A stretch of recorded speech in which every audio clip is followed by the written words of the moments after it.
थाने के अंदर हवा भारी थी। पंखा घूम रहा था, पर कमरे में जमा थकान और कागज की गंध कहीं नहीं जा रही थी। इंस्पेक्टर आर्यन अपनी मेज पर बैठे सामने फैली फाइलों को देख रहा था। हर फाइल में एक चेहरा, एक नाम और एक ही तरह का आखिरी वाक्य। रात को हाईवे से घर लौटते समय गायब। उसने पहली फाइल खोली। 2 महीने पहले का केस। ट्रक ड्राइवर, देर रात, वही रूट। दूसरी, सेल्समैन, कार मिली, आदमी नहीं। तीसरी, आईटी कर्मचारी आदित्य, कार हाईवे के किनारे। फ्यूल लाइन पर हल्के निशान, ग्रीस की बू, कोई गवाह नहीं। चौथी, ताजा फाइल, संदीप। इस बार कार भी नहीं मिली, बस मोबाइल बंद और घर वालों की आंखों में डर। आर्यन ने कागज पर तारीखों की एक लाइन खींची और हर केस की तारीख उसमें मार्क की। बीच बीच में हाईवे का नक्शा रखकर उसने जगहें भी जोड़ दी। ये सब कोई सामान्य दुर्घटना जैसा नहीं लग रहा था।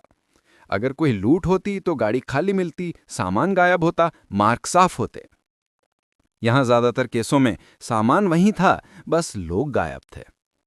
उसने फाइल के कोने पर धीरे से लिखा, सीरियल पैटर्न, शक। फिर नीचे छोटे अक्षरों में 3 बातें, रात, हाईवे, मैकेनिक। पिछले हफ्ते से उसका ध्यान बार बार इसी दिशा में जा रहा था। 2 केसों में गाड़ी हाल ही में सर्विस होकर निकली थी और दोनों का रिश्ता एक ही गैरेज से जुड़ता था, राघव ऑटो गैराज। कमरे में अचानक दरवाजा खुला। डीएसपी सहगल अंदर आए, हाथ में सुबह का अखबार था। उन्होंने मेज पर अखबार रखते हुए कहा, आर्यन, ये सब मिसिंग केस अब अखबारों तक पहुंच रहे हैं। ऊपर से दबाव है कि कुछ ठोस करो। लोग कहने लगे हैं कि हाईवे भूतिया हो गया है। सोशल मीडिया पर तो इसे टूल बॉक्स वाला भूत लिखा जा रहा है। आर्यन ने हल्का सा मुस्कुरा कर कहा, भूत नहीं, कोई इंसान है, बस अभी चेहरा नहीं दिखा है। उसने फाइल की तरफ इशारा किया। पैटर्न साफ है सर, रात, हाईवे और किसी न किसी रूप में गाड़ी के साथ छेड़छाड़। मैं इसे एक सीरियल केस मानने जा रहा हूं, अलग अलग एफआईआर नहीं, एक ही केस नंबर के नीचे। डीएसपी ने कुर्सी पर बैठते हुए पूछा, और संदिग्ध? आर्यन ने राघव का नाम नहीं, सिर्फ श्रेणी बताई। जितने भी हाईवे के आसपास के छोटे गैराज हैं जो रात तक खुले रहते हैं या जिनका नाम इन गाड़ियों से जुड़ता है, सबकी सूची बन रही है। अभी सीधे किसी का नाम फाइल पर नहीं लिखूंगा, वरना फाद फैलते देर नहीं लगेगी। फिर उसने रजिस्टर के एक पन्ने पर नए केस का शीर्षक लिखा, अज्ञात सीरियल अपराधी, कोड नाम TK01। नीचे छोटे अक्षरों में लिखा, tool kit / tool box killer, working title. DSP ने सवालिया नजर से देखा, TK01? आर्यन ने समझाया, सर केस कोड चाहिए था। जो करवाया वो औजारों के भरोसे काम कर रहे हैं। गाड़ी को रोकने का तरीका, फ्यूल लाइन में गड़बड़, टो करने के निशान, सब कुछ किसी ऐसे के बस की बात है जिसे मैकेनिक का काम अच्छे से आता हो। नाम कोई भी हो सकता है, पर फिलहाल ये कोड लिखना जरूरी है ताकि फाइल की दिशा स्पष्ट रहे। साइकिल ने अखबार का एक पन्ना खोलकर दिखाया। एक छोटा सा कॉलम था जिसमें हाईवे पर रहस्यमय गुमशुदगियां, क्या घूम रहा है कोई रात का शिकारी, जैसा शीर्षक छपा था। उन्होंने कहा, जनता को कहानियां जल्दी मिल जाती हैं, सच देर से। तुम्हें सच जल्दी निकालना होगा। गश्त बढ़ाओ और खासकर उन लोगों पर नजर रखो जो हाईवे पर मदद के लिए अचानक पहुंच जाते हैं। उधर राघव के दिन का आधा हिस्सा पहले ही निकल चुका था।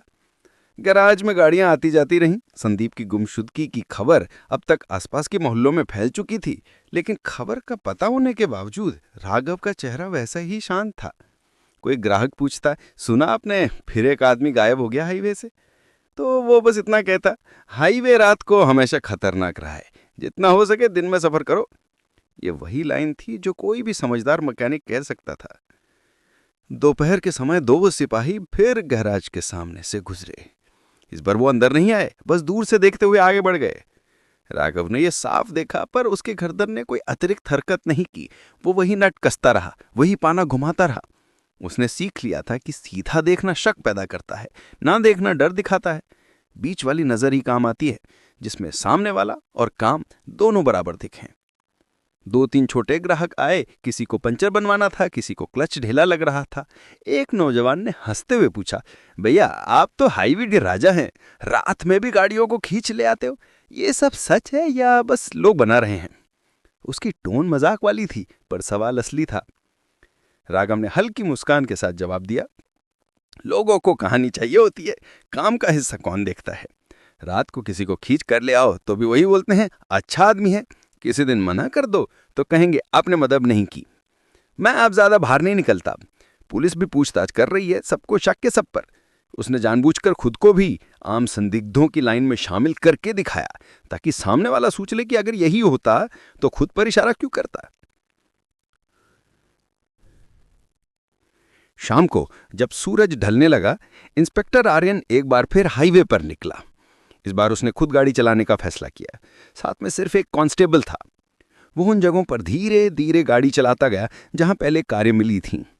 उसने सड़क की सतह देखी, किनारे के निशान देखे, नए और पुराने टायरों की रेखाएं पहचानी। 2-3 जगह उसे वही पैटर्न दिखा, जैसे कोई भारी वाहन किसी हल्की गाड़ी को पीछे से खींचकर लाया हो, फिर मोड़ पर छोड़कर कुछ आगे निकल गया हो। दूर एक पेट्रोल पंप पर उसने गाड़ी रोकी। मालिक से पूछा, पिछले कुछ महीनों में रात को कोई ऐसा आदमी दिखा है जो बार बार आता हो? जीप में, पिकअप में, कुछ भी?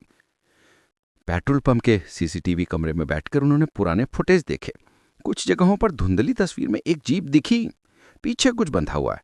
ड्राइवर का चेहरा साफ नहीं था, बस इतना पता चलता था कि कभी कभी वो छोटी गाड़ियों के पीछे लगकर निकल जाता था। आर्य ने वीडियो में एक फ्रेम को रोककर पीछे किया। जीप के पीछे कांच से झांकता एक छोटा सा चौको डिब्बा दिखा, जो सीट पर रखा था। ज्यादातर लोग उसे सामान समझकर आगे बढ़ जाते, लेकिन उसके दिमाग में फौरन फाइल के कोने पर लिखा कोड चमका, TK01। उसने उस फ्रेम की फोटो निकलवाई और अपने पास रख ली। अभी नाम ने जुड़ा था, पर एक आकृति थी, जीप, रात और पीछे रखा टूल बॉक्स जैसा कुछ। शहर लौटते हुए उसने कांस्टेबल से कहा, अब से जो भी हाईवे के पास के छोटे गैराज हैं, उनकी गाड़ियों को पूरा डेटा चाहिए। कौन सी जीप, कौन सी वैन, किसके नाम पर रजिस्टर है।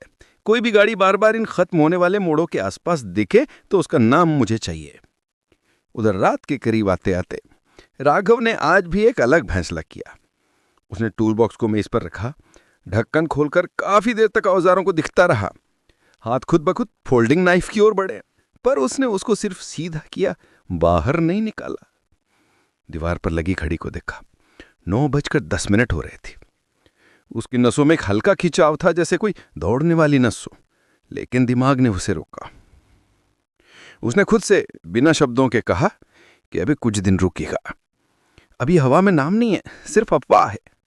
लेकिन जैसे ही पुलिस का कोड नाम फाइल पर लिखा गया, वैसे ही कहीं ना कहीं कहानी भी उस नाम से जुड़ने लगी थी।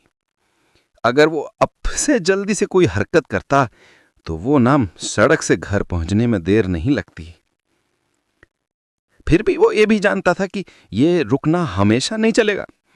उसका पूरा सिस्टम, जो बचपन से टूल बॉक्स के इर्द गिर्द लिखा गया था, बहुत लंबे समय तक खाली नहीं रह सकता। पर अभी खेल में एक नई चाल आई थी।